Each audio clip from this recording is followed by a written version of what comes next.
आज के क्लास में हम सभी को शुरू करना है for feature and re issue of share के बारे में, है कि नहीं।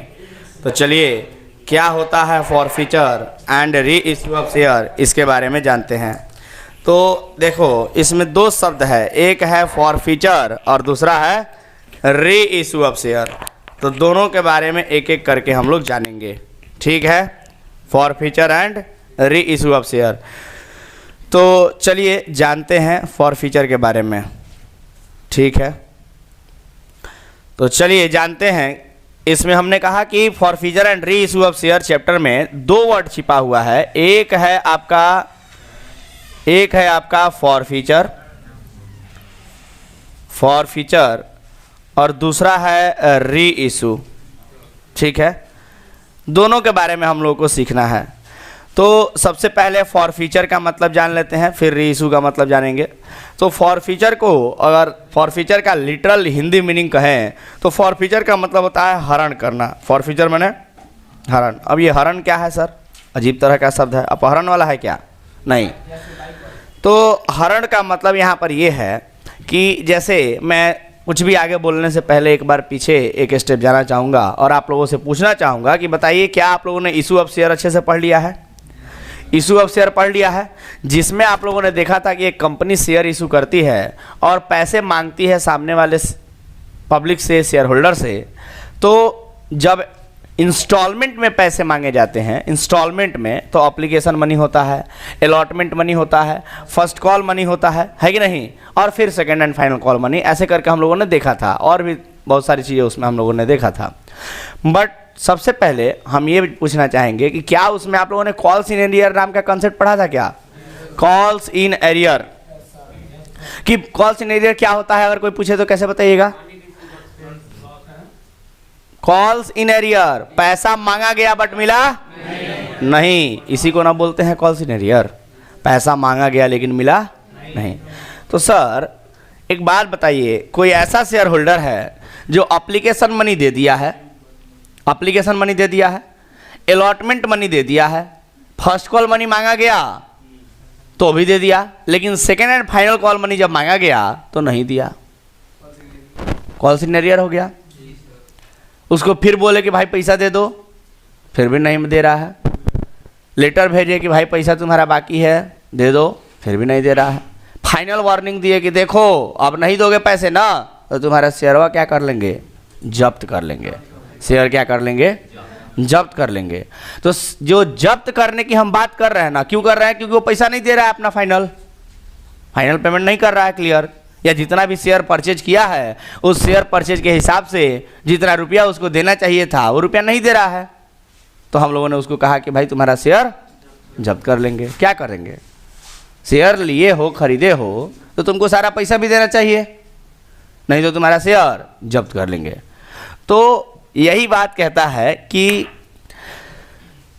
शेयर जो जब्त करने की हम बात कर रहे हैं, शेयर जो जब्त करने की बात कर रहे हैं, उसी को हम लोग बोलते हैं इंग्लिश में फॉर फीचर, और या हिंदी में बोलते हैं हरण करना।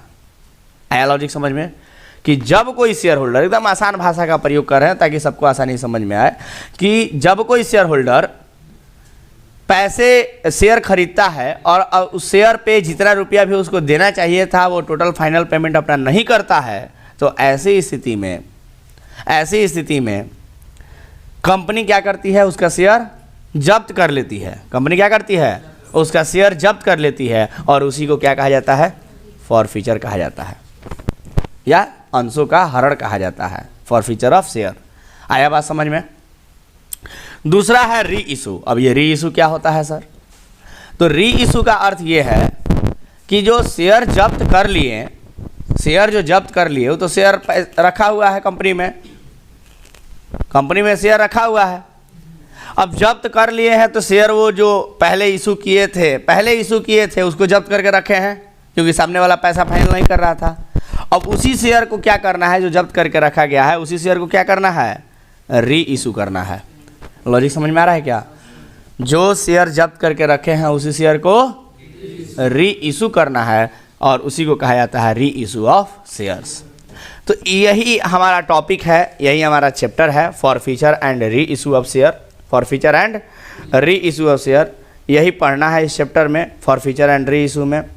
ठीक है कि फॉरफीचर ऑफ शेयर क्या होता है और री इशू ऑफ शेयर क्या होता है। तो मैंने दोनों का साधारण तौर पे लिटरल मीनिंग आप लोगों को बताया कि फॉरफीचर ऑफ शेयर का क्या अर्थ है और री इशू ऑफ शेयर का क्या अर्थ है।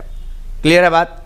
हमें फॉरफीचर और री इशू अगर हम लोगों ने समझ लिया है तो अब इसका हम लोग को, चूँकि हम लोग अकाउंट्स पढ़ रहे हैं तो इनका अकाउंटिंग सीखना है कि नहीं।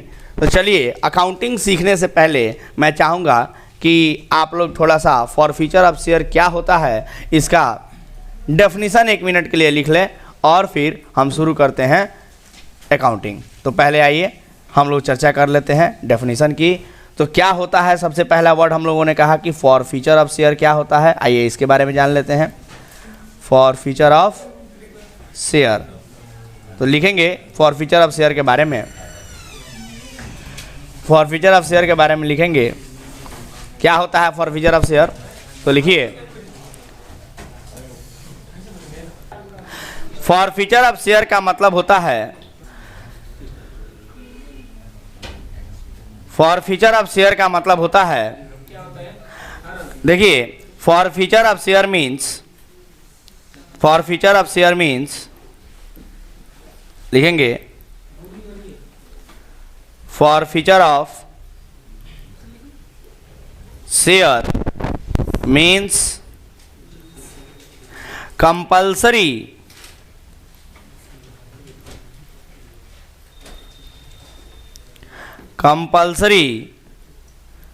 termination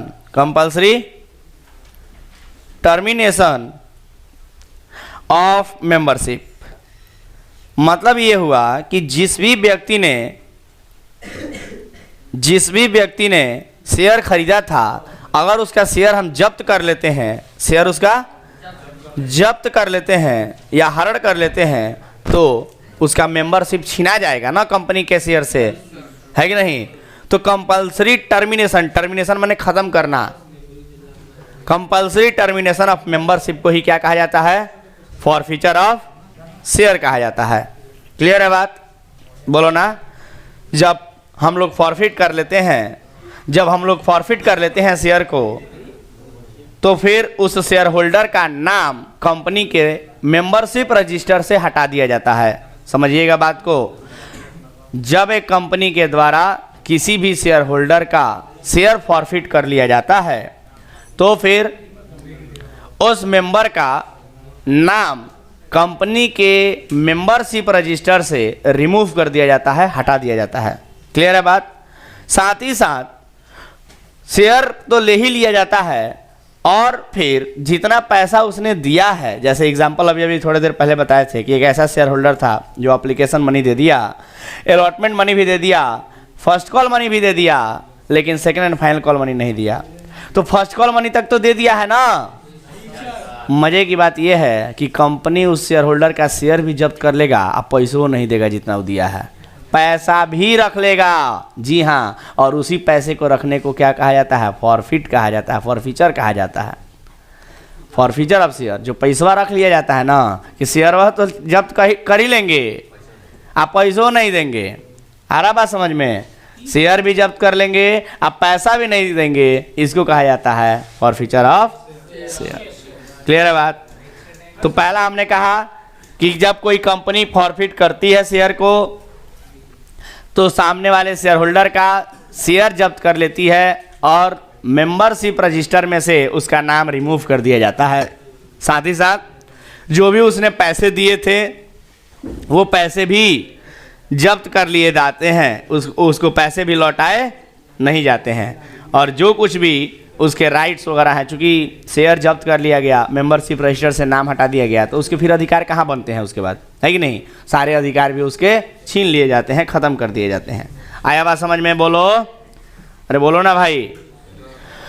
और फिर जो हमने कहा कि जो पैसे जब्त कर लिए जाते हैं उसी को फॉरफीचर कहा जाता है। तो जो पैसे, जितना भी हम लोगों ने पैसे जब्त किया है उसको शेयर फॉरफीचर अकाउंट में ट्रांसफ़र कर दिया जाता है। जो पैसे हम लोगों ने जब्त कर लिया, जैसे फर्स्ट एंड फाइनल कॉल तक का दे दिया है ना पैसा, तो फर्स्ट एंड फाइनल कॉल तक का पैसा जो दे दिया है उसी को हम लोग शेयर फॉरफीचर अकाउंट में ट्रांसफ़र कर देते हैं। आया बात समझ में। चलिए सर ध्यान दीजिए, ध्यान दीजिए। तो हमने कहा था कि मान लो कोई ऐसा शेयर होल्डर है, हमने एग्जाम्पल में समझाया था कि एक ऐसा शेयर होल्डर है जिसके पास एक फिगर दे देते हैं, जैसे मान लो कि 1000 शेयर्स हैं उसके पास। वो एक ऐसा शेयर होल्डर है जिसके पास कितने शेयर हैं? 1000 शेयर हैं। 10 रुपया फेस वैल्यू था, 10 रुपया में इशू किए थे, और वो एप्लीकेशन अलॉटमेंट और फर्स्ट कॉल तक का पैसा 8 रुपया दे दिया है। एप्लीकेशन पर 2 रुपया, फर्स्ट कॉल पे 3, अलॉटमेंट पर 3 रुपया, फिर फर्स्ट कॉल पे 3 रुपया, अभी तक 8 रुपया हो गया। 8 रुपया दे दिया है, लेकिन सेकेंड एंड फाइनल कॉल का पैसा नहीं दे रहा है। तो ऐसी परिस्थिति में हम लोग क्या करेंगे? उसका शेयर अगर जब्त कर रहे हैं तो फिर जब्त करने के पहले उसको हम लोग नोटिस भेजेंगे कि भाई देखो सेकेंड एंड फाइनल कॉल का पैसा जो बाकी लगाए हो जल्दी से जल्दी दे दो, नहीं तो तुम्हारा शेयर जब्त हो जाएगा। एंड लास्टली एक फाइनल वार्निंग भेजा जाता है उसको कि देखो अब लास्ट तुमको 14 डेज़ का मोहलत दे रहे हैं, समय दे रहे हैं कि 14 दिन के अंदर अंदर अब तुम अगर नहीं पैसा देते हो तो विदिन 14 आफ्टर 14 डेज 15वें दिन तुम्हारा शेयर जब्त कर लिया जाएगा। उसके बाद कोई सुनवाई नहीं होगा। लेकिन उसके बावजूद भी अगर सामने वाला नहीं सुनता है तो फिर मजबूरी है, क्या किया जाएगा? कंपनी उसका शेयर जब्त कर लेगी। क्लियर है बात? तो sir according to companies act 2013 ये सब बातें लिखी हुई हैं, ठीक है। तो चलिए फॉर फ्यूचर अगर आप लोगों ने समझ लिया है तो आइए ज़रा उसकी अकाउंटिंग को समझते हैं, ठीक है सर। तो चलिए जो एग्जाम्पल हमने क्रिएट किया था उस एग्जाम्पल को ध्यान में रखते हुए आइए आप सभी को हम बताते हैं अकाउंटिंग ट्रीटमेंट के बारे में, ठीक है। तो चलिए गौर कीजिएगा, अकाउंटिंग ट्रीटमेंट समझिएगा सर, अकाउंटिंग ट्रीटमेंट समझिएगा फॉर फ्यूचर का कैसे होता है।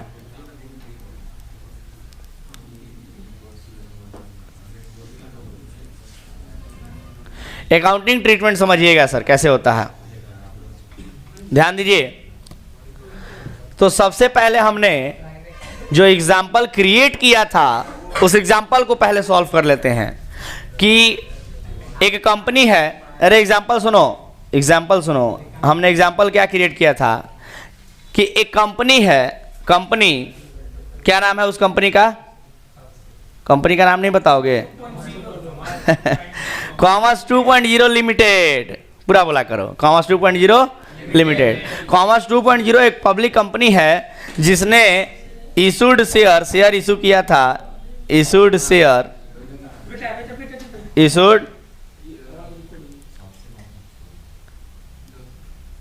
ऐसे लिख दो 1 lakh share issued to the public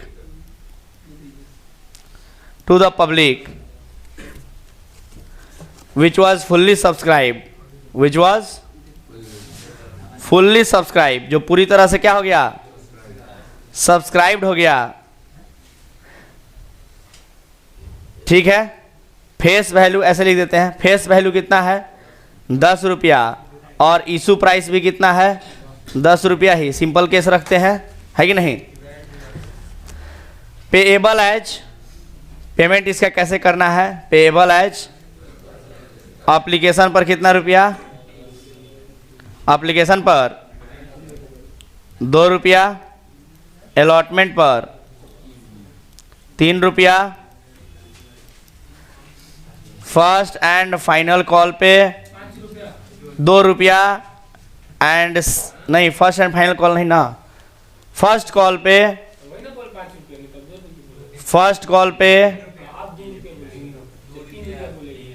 2 रुपया, and second and final call पे कितना होगा? 3 रुपया। टोटल मिला के 10 रुपया हो गया। ऐसे मांगे गए थे। सारे के सारे सब्सक्राइब तो हुए हैं, बट वन शेयर होल्डर, एक ऐसा शेयर होल्डर है हु हैज 1000 शेयर्स, 1000 शेयर उसके पास है, डिड नॉट पे नहीं करता है। क्या पे नहीं करता है? The second and final call money, second and final call money payment नहीं करता है। विच वॉज फॉरफिटेड, जिसको फॉरफिट कर लिया जाता है by the board of directors of company. Company के बोर्ड ऑफ डायरेक्टर्स के द्वारा उसका शेयर क्या कर लिया जाता है, फॉरफिट कर लिया जाता है। तो आइए सर, ये एग्जाम्पल अगर आप सबों को समझ में आ रहा होगा, ये एग्जाम्पल अगर सबको समझ में आ रहा होगा तो आप लोग ज़रा गौर कीजिएगा, इस एग्जाम्पल को थोड़ा गौर से देखिएगा और बताइए कि क्या आप लोग फॉरफीचर के पहले तक का अकाउंटिंग कर सकते हैं क्या? मतलब शेयर इशू करने का, एप्लीकेशन मनी रिसीव होने का, अलॉटमेंट मनी का, फर्स्ट कॉल का, सेकंड कॉल का, कर सकते हैं यहाँ तक? तो चलिए ज़रा वहाँ तक करके दिखाइए और फिर आप सभी को हम फॉरफीचर का एंट्री बताते हैं उसी में आगे। ठीक है, तो थोड़ा फटाफट मेरे साथ करते चलिए और बताइए कि एंट्री क्या होगा। सबसे पहले आइए शुरू करते हैं। हाँ जी, एंट्री शुरू करते हैं, ध्यान दीजिएगा। बोलिए, bank account debit to share application account 1 lakh share पे 2 रुपया, 2 लाख हो गया। किसी को दिक्कत? दूसरा एंट्री बोलो, share application account debit to share capital account 2 lakh रुपया। किसी को दिक्कत? अरे बोलो ना। उसके बाद बोलो, share allotment account debit to share capital account कितना रुपया? 1 लाख शेयर इंटू 3 रुपया के हिसाब से 3 लाख। उसके बाद शेयर अलॉटमेंट का पैसा मिलेगा तो पूरा मिल गया है ना। Bank account debit to share allotment account बोलो 3 लाख रुपया। किसी को दिक्कत? उसके बाद बोलो, फर्स्ट कॉल का पैसा मांगेंगे, share first call account debit to share capital account 1 lakh share into 2 रुपये के हिसाब से 2 लाख रुपया। बोलो ना, ये भी पैसा मिल गया है। तो bank account debit to share first call account 2 lakh रुपया मिल जाएगा। उसके बाद बोलो, second and final call money मांगा जाएगा। तो बोलो, share second and final call account debit to share capital account कितना मांगा गया है? 1 लाख इंटू 3 रुपया, कितना हुआ ये? 3 लाख रुपया। और ये भी पैसा पूरा मिल गया है क्या? नहीं सर, पूरा नहीं मिला है, बल्कि एक ऐसा शेयर होल्डर है जिसके पास 1000 शेयर है, उसने second and final call money नहीं दिया है। तो जितना मिला है उसके लिए बैंक अकाउंट डेबिट है, जो नहीं मिला उसके लिए calls in arrear account debit to share second and final call account. किसी को दिक्कत? सर कितना मिला है? तो 1000 शेयर पे पैसे नहीं मिले हैं ना, 3 रुपया के हिसाब से, तो 3000 नहीं मिला है, यही ना। मांगे कितना थे sir? Second and final call पे 3 लाख रुपया टोटल मांगे थे, जिसमें से 3000 नहीं मिला है। तो कितना बैंक में मिल गया है? 2,97,000 मिल गया है। किसी को तकलीफ? बोलो ना। आप ऐसे भी लिख सकते थे या सिंपल यहाँ कहते कि सर 1-1 लाख शेयर पे पैसे मांगे जा रहे हैं और 1000 शेयर पे नहीं मिला है पैसा, मतलब 99,000 शेयर पे मिल गया है। 99,000 पे 3 रुपया के हिसाब से मिला होगा, तो 99 में 3 से गुणा कीजिएगा तो 2,97,000 आ जाएगा। बोलो कोई दिक्कत? ऐसे भी हो सकता था। चलो मैंने सिंपल तरीका बता दिया कि देखो 3 लाख रुपया मांगा गया था, 3,000 रुपया नहीं मिला, यानी कितना मिल गया? 2,97,000 मिल गया। कोई तकलीफ? बोलो ना। अब आइए सर, कॉल इन एरियर हो गया है एक शेयर होल्डर से। कंपनी ने कहा भाई पैसे दे दो, कॉल इन एरियर काहे कर रहे हो, फाइनल कॉल मनी बचा के रखे हो, बताओ अच्छी बात है क्या? नहीं, दे दो पैसे, इग्नोर किया, वजह चाहे जो भी हो, इग्नोर किया या पैसे नहीं थे, what ever the reason Bing, कुछ भी हो सकता है रीज़न, है ना। तो कंपनी ने फिर उसको लेटर भेजा कि भाई पैसे दे दो, फिर इग्नोर कर रहा है या पैसे नहीं दे रहा है, जो भी रीज़न है, या नहीं होगा, रीज़न कुछ भी हो सकता है। फिर कंपनी परेशान हो गई और उसको लेटर भेजी कि भाई देखो लास्ट तुमको 14 डेज़ का, 14 दिन का लास्ट नोटिस जाता है। कितने दिन का? 14 डेज़ का लास्ट नोटिस जाता है। भाई पैसे दे दो, 14 दिन का लास्ट नोटिस दे रहे हैं, आप नहीं दिए तो शेयर जब्त कर लिए जाएंगे, फिर मत करना बाद में। समझ गए बात? तो फिर भी पैसे नहीं आए कंपनी के पास, तो कंपनी अब क्या करेगी? जब्त करेगी। ध्यान देना, अभी अभी हमने कहा था थोड़ी देर पहले कि जब कंपनी शेयर जब्त करती है तो सामने वाले शेयर होल्डर का मेंबरशिप रजिस्टर से नाम हटा देती है और जो पैसे है वो भी जब्त कर लेती है। कौन सा पैसा है? जितना पैसा उसने अभी तक दिया है वो भी जब्त कर लेती है। अब एगो बात बताओ तुम हमको, सामने वाले का शेयर भी ले लिए, हम लोग कंपनी है, जस्ट इमेजिन करो हम लोग कंपनी है और सामने वाले का शेयर वो रख लिए और पैसा जितना दिया है पैसों रख लिए, हाँ मेंबरशिप रजिस्टर से उसका नाम हटा देंगे। अब एगो बात तुम हमको बताओ, ध्यान दो इधर, तो जो शेयर पे अभी तक उसने पैसे दिए थे वो सारा पैसा हम रख लिए, तो बताओ कंपनी के लिए वो एक तरह का कैपिटल नेचर का प्रॉफिट हुआ कि नहीं हुआ? पूंजीगत प्रकृति का लाभ हुआ कि नहीं हुआ? हुआ ना सर। तो शेयर फॉर फ्यूचर अकाउंट में हमने कहा था कि उस पैसे को भेजते हैं जितना उसने दे दिया है, तो बताओ share for future account capital nature का प्रॉफिट हुआ कि नहीं हुआ? और अगर प्रॉफिट हुआ तो उसको क्रेडिट में दिखाएंगे कि नहीं दिखाएंगे? क्लियर है बात? और जब हम उसका शेयर छीन लिए, शेयर जब्त कर लिए,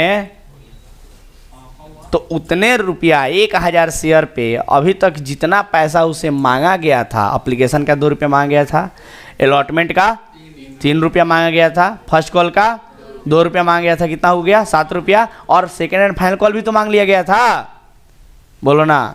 तो 7 3 10 रुपया, 10 रुपया अभी तक मांगा जा चुका है।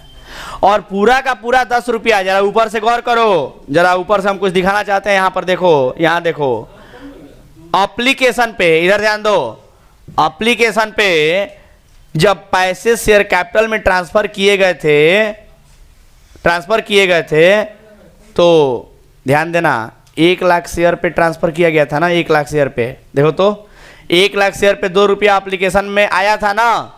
तो इस 1 लाख शेयर पे जो पैसे आए हैं, इसमें उस शेयर होल्डर का भी तो पैसा है, जिसका शेयर हम जब्त कर रहे हैं उसका भी तो इसमें पैसा है एप्लीकेशन का।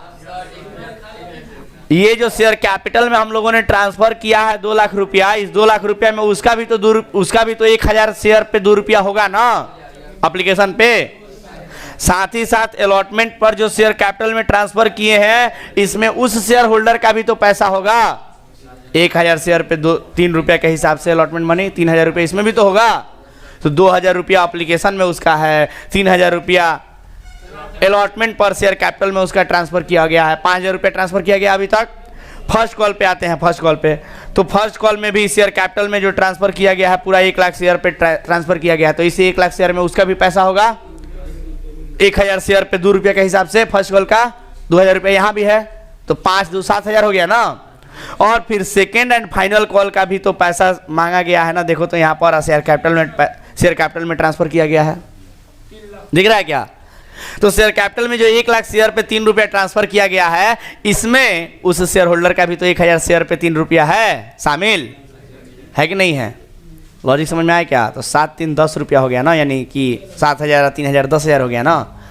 तो 10,000 रुपया जिसका शेयर हम लोग जब्त कर रहे हैं, उसका शेयर कैपिटल में 10,000 रुपया शामिल है, बोल सकते हैं क्या?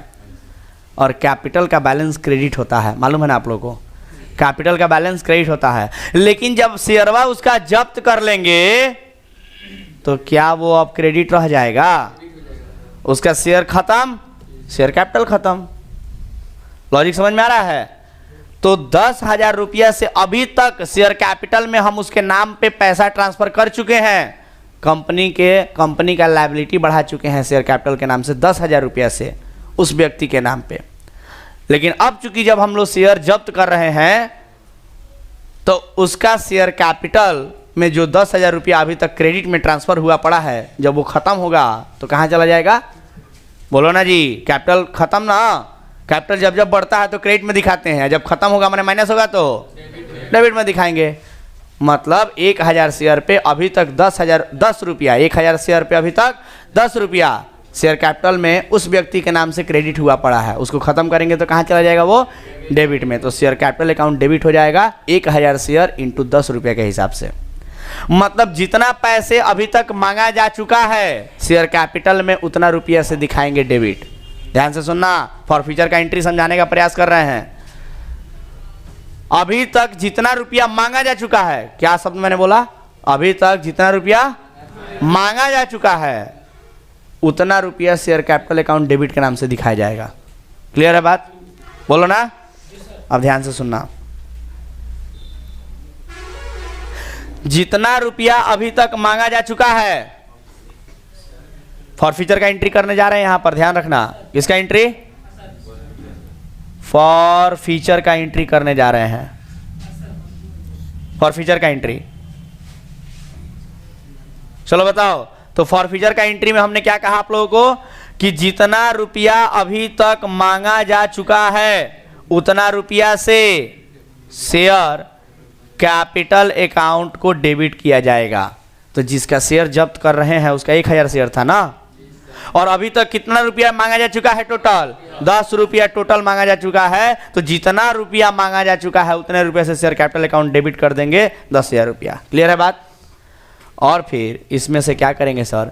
जितना पैसा उसने दे दिया था, जितना पैसा उसने दे दिया था उतने पैसे को, वो तो कैपिटल नेचर का प्रॉफिट हो गया ना, हम जब्त कर लेंगे। तो जितना पैसा उसने दे दिया था उसको भी जब्त कर लेंगे, और जब जब्त करेंगे तो कैपिटल नेचर का प्रॉफिट हो गया ना, और कैपिटल नेचर का प्रॉफिट हुआ तो उसको तो क्रेडिट में दिखाएंगे ना। और हमने कहा था कि जो पैसा उसने दे दिया है उसको जब जब्त करेंगे तो वो कहाँ जाएगा? कैपिटल नेचर का प्रॉफिट है तो क्रेडिट में जाएगा, और शेयर फॉर फ्यूचर अकाउंट में ट्रांसफर करेंगे। क्लियर है बात? तो लिखेंगे to share for future account, share for future account. कितना रुपया लिखेंगे सर? जितना रुपया अभी तक उसने दे दिया था। तो 1,000 शेयर पे कितना रुपया उसने अभी तक दे दिया है सर? कोई बताएगा क्या कितना रुपया अभी तक उसने दे दिया है? 1,000 शेयर पे 7 रुपया उसने दे दिया है, मतलब 7,000 रुपया उसने दे दिया है। क्लियर है बात? अब देखो, अभी भी क्रेडिट साइड में 3,000 रुपया कम दिख रहा है। तो सिंपल सी बात है, जरा ध्यान से देखो, जो second and final call money था, जो second and final call money था, इसको जरा गौर से देखना। इसमें जब पैसे नहीं मिले थे 1,000 शेयर पे, तो तुम लोगों ने एंट्री क्या किया था? Bank account debit, calls in arrear account debit to share second and final call account. तो calls in arrear account debit 1,000 into 3 रुपया से 3,000 डेबिट किए हो ना। यहाँ पे देखो तो ये डेबिट किए हो ना, 3,000 रुपया से डेबिट। आ रहा लॉजिक समझ में? तो एक नया अकाउंट डेबिट में ओपन करके छोड़े हो, उसको क्लोज भी तो करना होगा। तो जब कोई अकाउंट ओपन किए हो उसको क्लोज करना होगा। जब कोई अकाउंट डेबिट में ओपन हुआ है उसको क्लोज करना होगा, तो कहाँ जाएगा? वो क्रेडिट में जाएगा। जी हाँ, तो क्रेडिट में पैसे जाएंगे तो लिखा जाएगा, क्या लिखा जाएगा? टू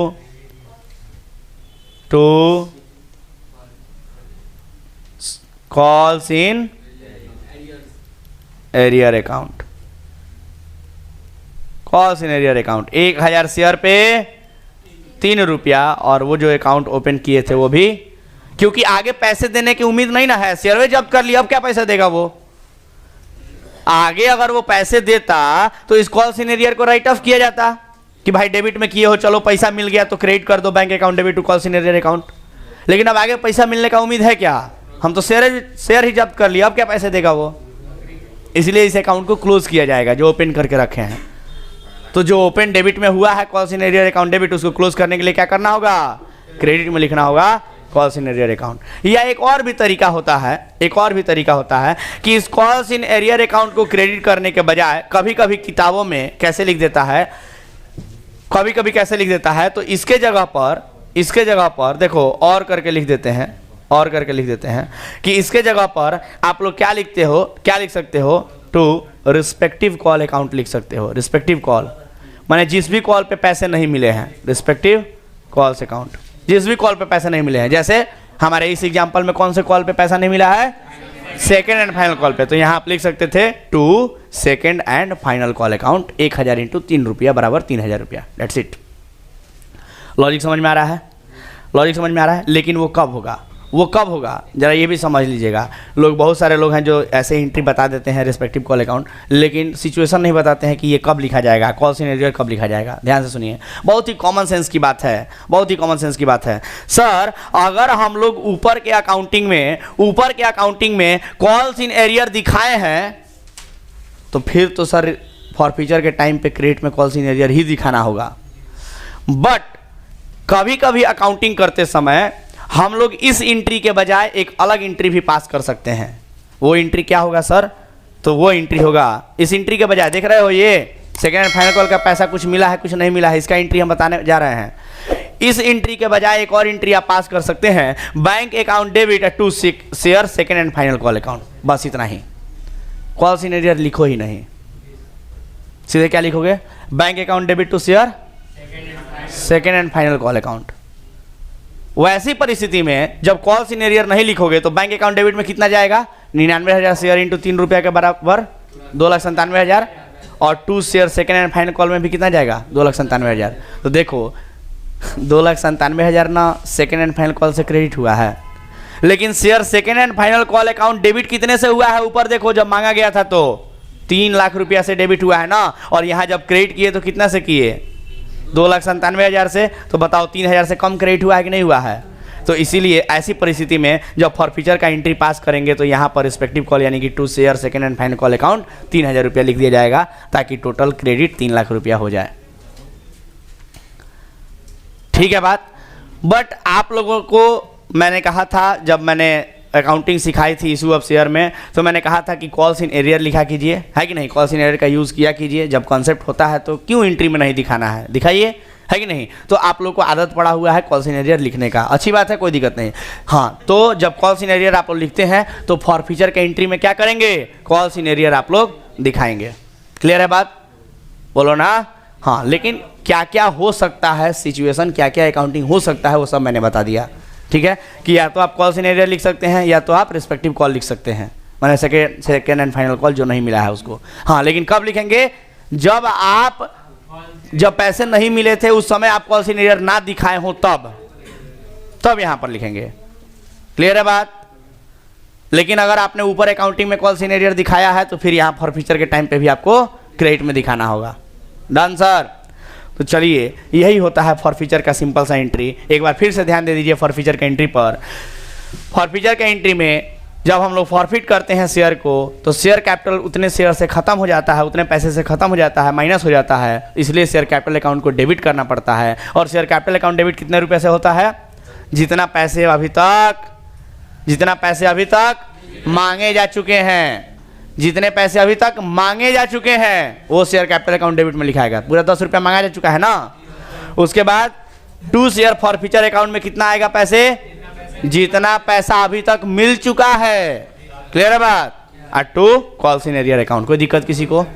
बोलो। जितना पैसे अभी तक नहीं मिले हैं कॉल सिनेरियर में चला जाएगा, जितने पैसे अभी तक नहीं मिले हैं कहाँ जाएगा? कॉल सिनेरियर में। और ये सिंपल सा एंट्री होता है, एक ही एंट्री होता है, फॉरफीचर का काम खत्म। क्लियर है सर बात? बोलो ना जी। कोई डाउट किसी को? आया समझ में? चलिए सर, इसी के ये सिंपल सा मैंने तरीका बता दिया है। अब इसमें तरह तरह के सिचुएशन क्रिएट किए जाएंगे जैसे जैसे हम लोग आगे बढ़ेंगे चैप्टर में, है कि नहीं? क्या ये एंट्री फॉरफीचर का समझ में आया? बोलो फॉरफीचर का एंट्री एक बार बोलो। शेयर कैपिटल अकाउंट डेबिट कितने रुपए से? जितना पैसा अभी तक मांगा जा चुका है। 2 शेयर फॉरफीचर अकाउंट कितने रुपए से?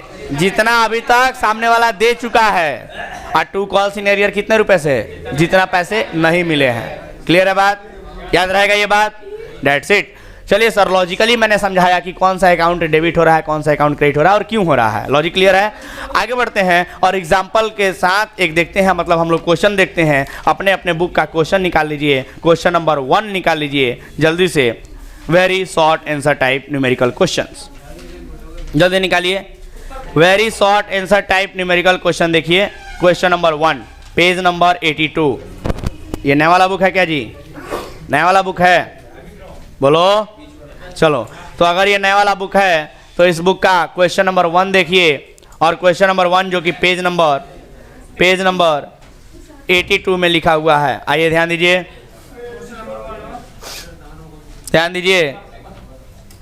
पेज नंबर 82 में very short answer type question जो है, हाँ वेरी शॉर्ट है ना, ये क्वेश्चन नंबर 1 निकाल लीजिए, क्वेश्चन नंबर 1 निकाल लीजिए और देखिए क्या कहता है। छोटा सा आंसर होगा इसका, देखिए क्या कहता है, क्योंकि नाम ही है very short answer type question. देखिए क्वेश्चन पढ़ते हैं, सभी लोग ध्यान से सुनेंगे, आवाज कोई नहीं करेगा, सभी लोग ध्यान से सुनेंगे। जेड लिमिटेड फॉरफिटेड, देखिए इशू ऑफ शेयर के बारे में तो कुछ बोला ही नहीं है, सीधे फॉरफीचर के बारे में बोल रहा है। सिंपल, तो एगो एंट्री करना होगा फॉरफीचर का, काम खत्म। आया लॉजिक समझ में?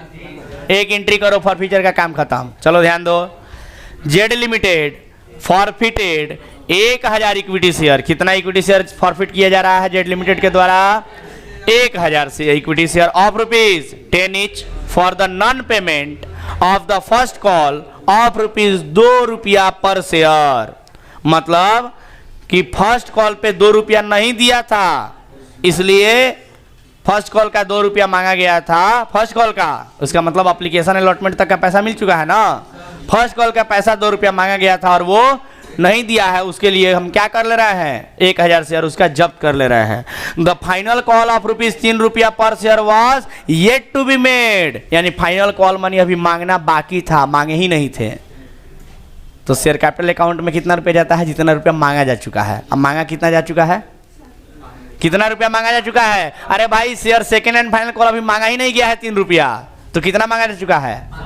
₹10 में से ₹3 नहीं मांगा गया, मैंने ₹7 मांगा जा चुका है। तो शेयर कैपिटल अकाउंट डेबिट में कितना जाएगा? 1000 शेयर इंटू ₹7 और 2 share for future account 1000 into जितना मिल चुका है, कितना एप्लीकेशन अलॉटमेंट मिल चुका है ना।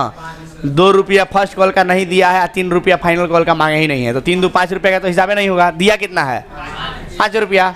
तो शेयर फॉर फ्यूचर में कितना जाएगा? 1000 शेयर इंटू ₹5 और 2 कॉल्स इन एरियर में कितना जाएगा? जितना नहीं दिया है। कितना नहीं दिया है? तो फर्स्ट कॉल का ₹2 मांगे थे, वही ने नहीं दिया है, तो 1000 इंटू 2 हो गया एंट्री। एंट्री बोलो जल्दी से। अरे नहीं समझ में आया क्या जी? इससे भी आसान कुछ होता है, बोलो। शेयर, हाँ तो क्वेश्चन में क्या बोला था? Calculate the maximum amount of discount at which this share can be reissued. ठीक है, आप लोगों को बताते हैं इसके बारे में, पहले इंट्रिया कर लीजिए फॉर फ्यूचर का।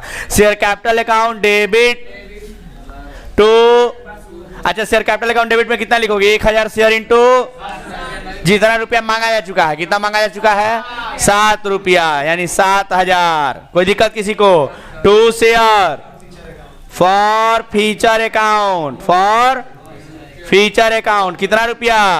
1000 इंटू ₹5 जितना दे चुका है कि नहीं? 5000 दे चुका है। और 2 share 2 calls in arrear account जितना उसने नहीं दिया है। कितना नहीं दिया है? 1000 शेयर पे ₹2, यानी ₹2000 उसने नहीं दिया है। लॉजिक समझ गए? बात हो गया। अब ध्यान से सुनो, ध्यान से सुनो। ये आपका फॉर फ्यूचर का एंट्री हो गया, बहुत आसान सा, सिंपल। बट क्वेश्चन में क्या डिमांड किया है? क्वेश्चन में डिमांड किया है calculate the maximum amount of discount at which this share can be reissued. कहता है कि मैक्सिमम बताइए डिस्काउंट हम लोग कितना दे सकते हैं री इशू के टाइम पर। मतलब ये हुआ, सुनो कॉन्सेप्ट बड़ा इंपॉर्टेंट और मजेदार है। कॉन्सेप्ट ये है, आप लोगों ने इशू ऑफ शेयर के टाइम पे, जब इशू ऑफ शेयर चैप्टर पढ़ा रहे थे, उस समय आप लोगों ने सुना होगा कि एक शेयर को डिस्काउंट पर इशू पब्लिक को नहीं किया जा सकता है। सेक्शन 53 मना करता है। सेक्शन 53 ऑफ कंपनीज एक्ट मना करता है कि एक कंपनी अपने शेयर को डिस्काउंट पर पब्लिक को इशू नहीं कर सकता है। लेकिन जानते हो, जब री इशू करेगा ना पब्लिक को, ये शेयर री इशू करेगा ना, पब्लिक को कर सकता है और डिस्काउंट पे भी कर सकता है। आया लॉजिक समझ में? हाँ, लेकिन डिस्काउंट कितना दिया जा सकता है उसका एक लिमिट होता है कि मैक्सिमम डिस्काउंट कितना दे सकते हैं। ₹10 का शेयर है ना, ₹10 का शेयर है ना, जो शेयर खरीदेगा वो ₹10 का वैल्यू खरीदेगा ना एक शेयर का। तो डिस्काउंट देने का मतलब ₹10 का शेयर उसको ₹9, ₹8, ₹7, ₹6, ₹5 में दे सकते हैं। 4 रुपये, 3 रुपये, 2 रुपये, 1 रुपये में दे सकते हैं? बोलो ना जी। कितना मैक्सिमम डिस्काउंट हो सकता है? मैक्सिमम डिस्काउंट कितना दे सकते हैं? माने 9 रुपया में अगर शेयर दे देते हैं तो 1 रुपया का डिस्काउंट हुआ, अगर 8 रुपया में शेयर दे देते हैं तो 2 रुपये का डिस्काउंट हुआ। ऐसे करके कितना डिस्काउंट हम दे सकते हैं मैक्सिमम? तो सुनो ध्यान से, उसका एक लिमिटेशन होता है और उसका आंसर है कितना डिस्काउंट दे सकते हैं, कितना डिस्काउंट दे सकते हैं। तो उसका आंसर है, सुनो क्या आंसर है, जितना रुपया फॉर फ्यूचर में हमको कैपिटल नेचर का प्रॉफिट हुआ है उतना ही रुपया हम कैपिटल नेचर का लॉस यानी डिस्काउंट देकर के सह सकते हैं। बस लॉजिक समझ में आया क्या बोले? अरे जितना रुपया का प्रॉफिट कमाए हो उतना ही ना मैक्सिमम लॉस सह सकते हो, डिस्काउंट दोगे तो लॉस होगा। कैपिटल नेचर का लॉस ज्यादा से ज्यादा कितना सह सकते हो? जितना कैपिटल नेचर का प्रॉफिट हुआ है। और कैपिटल नेचर का प्रॉफिट कितना रुपया हुआ है? कितना रुपया हुआ है? तो कैपिटल नेचर का प्रॉफिट दिख रहा है क्या? दिख रहा है क्या? 5 रुपया हुआ है सर, दिख रहा है? कैपिटल नेचर का प्रॉफिट कितना रुपया हुआ है? 5 रुपया हुआ है। और इसीलिए 5 रुपया ही ज्यादा से ज्यादा हम डिस्काउंट दे सकते हैं। मतलब 10 रुपया का शेयर 9 रुपया में भी इशू हो सकता है, 8 रुपया में भी, 7 रुपया में भी, 6 रुपया में भी और 5 रुपया में भी इशू हो सकता है। लेकिन 5 रुपया के नीचे नहीं हो सकता है। माने 4 रुपया में इशू हो सकता है क्या? 4 रुपया में री इशू हो सकता है क्या? नहीं सर, नहीं हो सकता। क्यों? क्योंकि मैक्सिमम 5 रुपया का ही हमको प्रॉफिट हुआ है तो 5 रुपया ही डिस्काउंट दे सकते हैं। मतलब 10 रुपये का शेयर 5 रुपये में हम चाहे तो इशू कर सकते हैं। क्लियर है बात? क्या कंसेप्ट समझ में आ गया पूरा? अभी तक री इशू में कोई डाउट किसी को? तो बस यही था। आप सभी क्वेश्चन नंबर 2 मत कीजिएगा, सीधे आ जाइएगा अब आप लोग क्वेश्चन नंबर 3 पर। क्वेश्चन नंबर 3 होम फंड सुनो। अब होम फंड सुनो। अच्छा, यहां पर पूछा था मैक्सिमम अमाउंट ऑफ डिस्काउंट पूछा था ना जी, बोलो ना। क्वेश्चन नंबर 1 में मैक्सिमम अमाउंट ऑफ डिस्काउंट पूछा था। मैक्सिमम अमाउंट ऑफ डिस्काउंट बराबर हो जाएगा तुम्हारा कितना रुपया? 5 रुपया। क्लियर है बात? 5 रुपया मैक्सिमम डिस्काउंट एक शेयर पे हम लोग दे सकते हैं, 5 रुपया पर शेयर। कोई दिक्कत? बोलो कोई दिक्कत? क्यों 5 रुपया दे सकते हैं? Because share for future account में 5 रुपया ही है, कैपिटल नेचर का प्रॉफिट 5 रुपया ही है। क्लियर है बात? अब सुनो, क्वेश्चन नंबर 3 आप लोग बना के लाओगे, 2 नहीं 3, 4 आप लोग बना के लाओगे, 5 भी आप लोग बना सकते हो, 5 का ए और 5 का बी। क्वेश्चन नंबर 6 भी हम देख पा रहे हैं कि आप लोग आराम से बना सकते हो। जो अभी एग्जाम्पल मैंने समझाया था, इशू किया फिर फॉरफिट किया, उसी से संबंधित क्वेश्चन दिया है। कोई भी स्पेशल केस नहीं बनाया है, सिंपल वाला केस जो हम समझाए थे वही दिया हुआ है। ठीक है, तो 6 नंबर तक तो हमको दिख रहा है, आप लोग आराम से बना सकते हो। 6 नंबर बना सकते हो, 6 तक। समझ गए बात? तो होम फंड में क्या क्या हो गया? होम फंड सुनो, होम फंड क्वेश्चन नंबर 2 छोड़ के एक तो बना दिया मैंने, 3, 4, 5, 6। ठीक है, very short answer type question में इतना क्वेश्चन बनाना है। समझ गए बात? उसके बाद इतना ही नहीं, अभी ध्यान से सुनो, लॉन्ग आंसर टाइप क्वेश्चन में क्वेश्चन नंबर नहीं, लॉन्ग आंसर टाइप क्वेश्चन में वेरी शॉर्ट के बाद शॉर्ट आंसर दिया है ना, इसमें प्रीमियम वगैरह दे दिया है जो आप लोग को अभी बताया नहीं, अभी रहने दीजिए।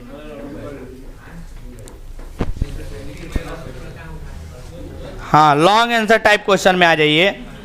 लॉन्ग आंसर टाइप क्वेश्चन में आप बना सकते हो क्वेश्चन नंबर 1। क्वेश्चन नंबर 1 बना सकते हो और फिर क्वेश्चन नंबर 2 भी बना सकते हो। ठीक है, चलो। तो होम फंड में क्वेश्चन नंबर 2 और 3 लॉन्ग आंसर टाइप क्वेश्चन का बना के लाना है। समझ गए बात? और ये कल होना चाहिए आप लोगों के पास। उम्मीद कर सकते हैं क्या? बोलो, कोई दिक्कत? बना के लाओगे होमवर्क? मैंने एक भी एक्स्ट्रा ऐसा क्वेश्चन नहीं दिया है जो आप लोगों से नहीं बनेगा। जो एग्जाम्पल मैंने अभी समझाया है क्लास में, यही होमवर्क के रूप में मैंने दिया है, होम फन के रूप में। ठीक है, चलिए अब इसको आप लोग लिख सकते हैं, लिखना शुरू कीजिए।